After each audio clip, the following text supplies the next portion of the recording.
Je voudrais bien sûr remercier l'Académie des sciences et techniques comptables et financières et son président, mon ami William Naïm, de m'avoir convié pour participer d'un problème qui n'est pas un problème comptable, qui n'est pas un problème financier, c'est un problème économique, c'est celui des commerces de centre-ville qui sont très impactés par la crise sanitaire que nous connaissons.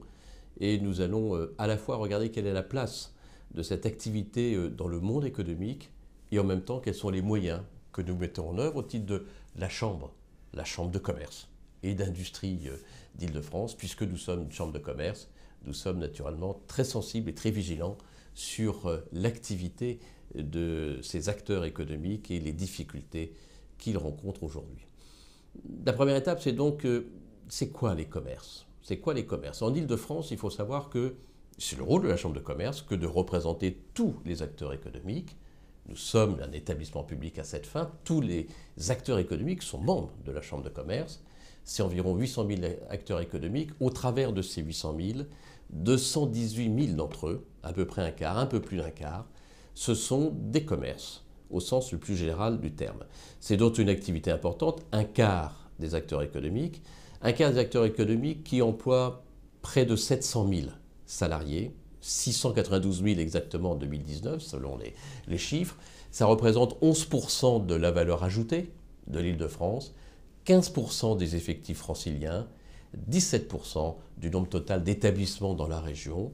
Donc c'est vous dire le poids de ce secteur économique. C'est un secteur important qui est soumis à des difficultés. Bien sûr, on est tous sensibles à ce qu'on voit aujourd'hui.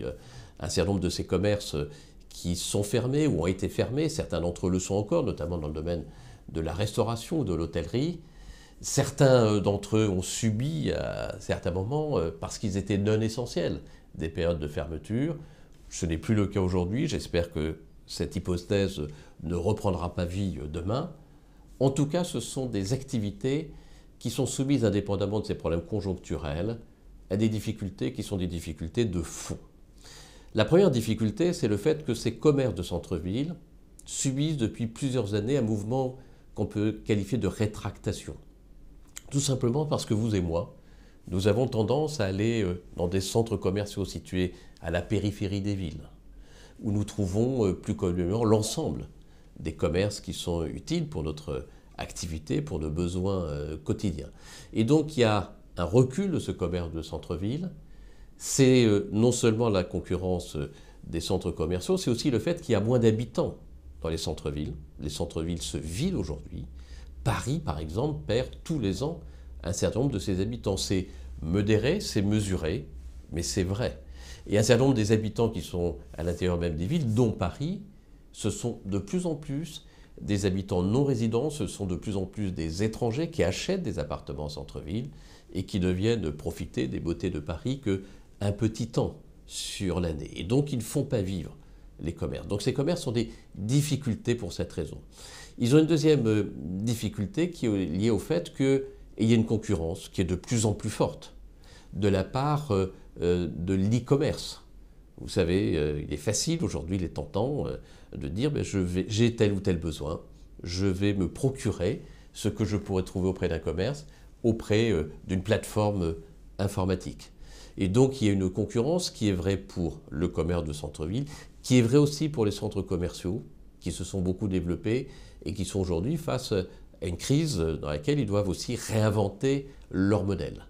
On voit d'ailleurs beaucoup de commerces de centre-ville qui nous disent, notamment dans le domaine de la mode par exemple, on voit des consommateurs ou des consommatrices qui viennent regarder un modèle, tester la texture, le tissu, la coupe, qui retournent ensuite chez eux ou chez elles pour passer commande sur une plateforme informatique et qui reviennent dans ce commerce de centre-ville uniquement pour la livraison. C'est-à-dire que le prix de vente, la valeur ajoutée, elle n'est pas constatée dans le commerce. Par contre, le commerce, lui, doit payer son loyer, qui est élevé parfois, parce qu'on est en centre-ville, que la densité est forte. Et donc, il est concurrencé par d'autres formes qui, aujourd'hui, ne sont plus les mêmes, et il a un problème d'adaptation. Et puis, on va ajouter peut-être aussi que le consommateur lui-même n'a plus nécessairement le même besoin. On le voit aujourd'hui, par exemple, à une période de crise sanitaire, les restaurants, mais d'autres, les librairies, il y a quelque temps, pratiquer ce qu'on appelle le click and collect. Donc je choisis à partir d'un site internet ce qui m'est utile et je viens prendre livraison. La vraie question, c'est encore une fois où se trouve la valeur ajoutée, ce qui va me permettre de vivre, ce qui constitue l'enrichissement naturel et légitime du commerce. Il y a donc ce travail qui est important aujourd'hui, cette analyse, ce constat, d'autant plus important qu'au-delà même de l'activité commerciale, il y a le fait que le commerce, il apporte du dynamisme, de l'activité dans la ville. Il a un rôle social, le commerce. Et donc, on ne saurait le réduire à ce rôle purement économique. Il faut prendre acte du fait qu'une ville sans commerce, c'est une ville qui est morte. Et c'est la raison pour laquelle il y a une interrogation de la part des élus locaux, de la part des pouvoirs publics, de la part du gouvernement, qui ont constaté cette évolution et qui ont décidé qu'il fallait tenter d'y remédier par des problèmes de logement, des problèmes d'accessibilité, une mobilité, l'implantation des bureaux et des espaces de coworking, par exemple. On voit bien sur l'aménagement des centres-villes, la doctrine actuelle n'est plus tout à fait la même que celle qui existait il y a quelque temps. Il y a quelque temps, les aménageurs nous disaient qu'il faut organiser les villes en concevant un endroit où on vit, où on habite, un endroit où on va travailler, mais un endroit où on va faire ses courses. Ça se traduit par le fait qu'il y a nécessairement des mobilités qui doivent être organisées à cette occasion. Et donc on se demande aujourd'hui si c'est tout à fait compatible avec les objectifs qu'on s'est assignés par ailleurs, dans le cadre notamment des accords de Paris, en termes de développement durable. Et donc les aménageurs aujourd'hui regardent s'il est possible de créer dans les villes des centres, un peu des centres de village finalement. On retrouve l'origine, dans laquelle je peux, à condition de me déplacer à pied, donc dans une distance raisonnable, à la fois vivre, à la fois travailler et à la fois procéder à ces actes de consommation. Et c'est la raison pour laquelle les pouvoirs publics s'étant emparés du sujet, il y a notamment dans l'élaboration de ce qu'on appelle les PLU, les plans locaux d'urbanisme, des instruments qui permettent d'organiser dans des conditions plus favorables, plus satisfaisantes, l'activité commerciale dans ces centres-villes. Évidemment, les chambres de commerce, puisque c'est leur mission de service public, sont étroitement associés à l'élaboration de ces plans locaux d'urbanisme et nous apportons notamment leur expertise aux collectivités territoriales et la connaissance très fine que nous avons du tissu économique de ces territoires. Ça, c'est le constat. Et donc, c'est la politique aujourd'hui qui est déterminée au plus haut niveau. Ensuite, il reste à savoir comment tout ceci se met en place.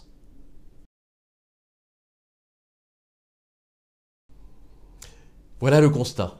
Sur la base de ce constat, quelles sont les actions? Il y a beaucoup d'actions qui sont mises en place. L'une des premières actions, c'est aider ces commerces à résister face à cette concurrence, et c'est la digitalisation. On a mis en place, par exemple, ce qu'on appelle une aide nomade sous la forme d'un camion réel, pas virtuel. Un camion qui se promène de ville en ville à la demande des municipalités. Et dans ce camion, vous avez à l'arrière du camion, vous avez en permanence une vingtaine de démonstrations qui sont destinées aux commerçants de centre-ville pour leur montrer comment ils peuvent utiliser les outils technologiques actuels, à la fois pour que leur gestion soit plus efficace, plus pertinente, et en même temps qu'ils puissent mieux attirer la clientèle à laquelle ils sont destinés. Par exemple, j'imagine volontiers un boulanger-pâtissier qui, connaissant les numéros de téléphone et les adresses internet de ses clients, peut leur souhaiter bon anniversaire et leur passer un petit message le matin en disant « Écoutez, pour vous, j'ai préparé un gâteau. Donc si vous passez ce soir, dites-moi vers quelle heure que je reste ouvert et il vous est destiné et vous pourrez le fêter ce soir en famille. » Donc c'est une des actions que nous menons très concrètement. De la même manière, dans les périodes de confinement, dans les périodes dans lesquelles il était difficile de se mouvoir, c'est encore le cas aujourd'hui, eh bien on a prévu un système qui permet commodément aux habitants d'une ville, puisque ça passe par les communes, de savoir quels sont les commerces ouverts, quels sont les commerces qui peuvent procéder au click and collect et sur lesquels ils vont trouver ce dont ils ont besoin en matière alimentaire ou en matière non alimentaire. On a l'action Cœur de Ville qui a été initiée par les pouvoirs publics. Plus de 220 villes ont été identifiées, dont 23 en Île-de-France. C'est une action qui est destinée à renforcer le tissu commercial au centre même de la ville. Et nous avons un certain nombre d'actions de cette nature. Par exemple, on vient de terminer ma place de Noël. C'est quoi ma place de Noël?